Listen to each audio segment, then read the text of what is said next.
الرحمن الرحیم. عزیز طلباء و طالبات، السلام علیکم ورحمۃ اللہ وبرکاتہ. عزیز طلباء و طالبات، ہم پڑھ رہے تھے مرزا غالب کے عادات و خصائل. تو آج ہم اسی سبق کو آگے پڑھیں گے.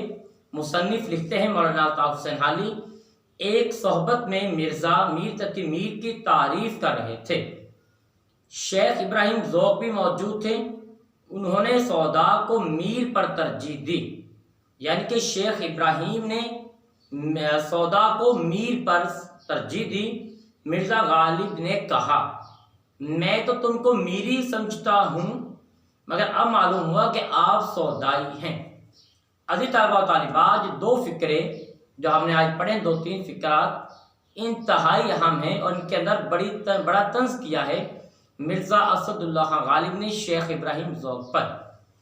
عزیز طلباء و طالبات، کل آپ نے اشارہ دیا تھا کہ شیخ ابراہیم ذوق کون ہیں. شیخ ابراہیم ذوق مغلیہ خاندان کے آخری چشم و چراغ جناب بہادر شاہ ظفر کے استاد تھے. ان کے بعد مرزا غالب استاد بنے. بہادر شاہ ظفر کے پہلے استاد کی جو حیثیت حاصل ہے وہ جناب شیخ ابراہیم ذوق کو ہے. اب مرزا غالب اور شیخ ابراہیم ذوق کے درمیان کشمکش اور کھینچا تانی چلا کرتی تھی. ان کے ادبی معرکے ہوا کرتے تھے. در حقیقت مرزا غالب بعد میں آئے ہیں دہلی کے اندر، اور دہلی میں بڑے بڑے شعراء کا زور تھا. مرزا غالب کا پہلے دلی میں زیادہ زور نہیں چلتا تھا، کیونکہ ان کی مخالفت بہت زیادہ تھی. اور ایک مخالفت یہ تھی کہ شیخ ابراہیم ذوق جو درباری شاعر تھے، یہ بہادر شاہ ظفر کے استاد تھے. شیخ ابراہیم ذوق اور اس کے جو ساتھی شعراء تھے، یہ کسی صورت بھی مرزا غالب کو دربار میں زیادہ اونچا مقام نہیں دلانا چاہتے تھے. یہ مرزا غالب کو دور رکھنا چاہتے تھے، لیکن مرزا غالب کے پاس فن کی طاقت تھی. مرزا غالب کا تخیل بلند تھا، اس لیے مرزا غالب نے بھرپور جگہ بھی بنائی دربار کے اندر. اور شیخ ابراہیم کی وفات کے بعد اب بہادر شاہ ظفر کے اطلیق بھی مقرر ہوئے. عزیز طلباء و طالبات، یہ ہلکی پھلکی مزاح کی باتیں شیخ ابراہیم ذوق اور مرزا غالب کے درمیان ہوتی رہتی تھی. اب ایک محفل ہے، اس محفل میں اساتذہ کے کلام پر بات ہو رہی ہے. استاد تو خیر شاعری کے شیخ ابراہیم ذوق بھی ہیں، مرزا غالب بھی ہیں، لیکن دونوں شعراء سے پہلے رفیع الدین محمد سودا اور میر تقی میر کا دور گزر چکا تھا. اب ہے کہ محفل میں بات کر رہے ہیں.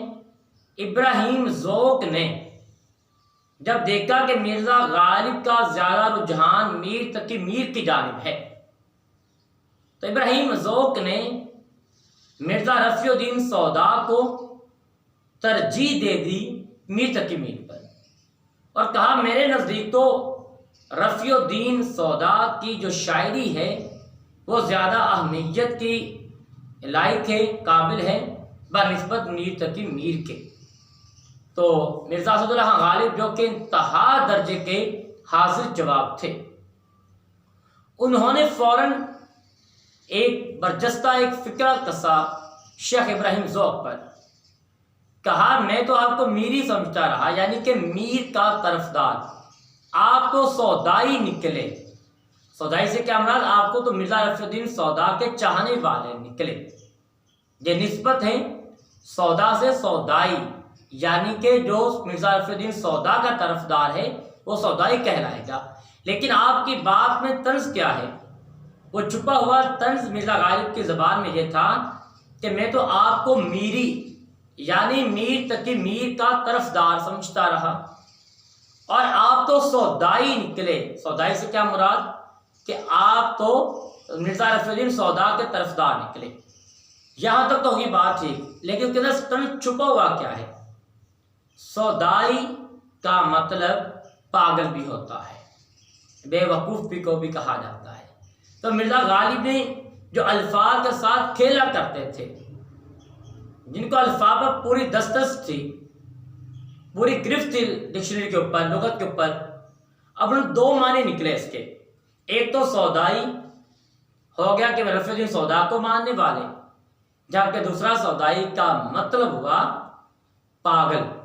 تو در حقیقت آپ نے ایک تیر سے دو شکار کیے اور بھرپور شکار کیے.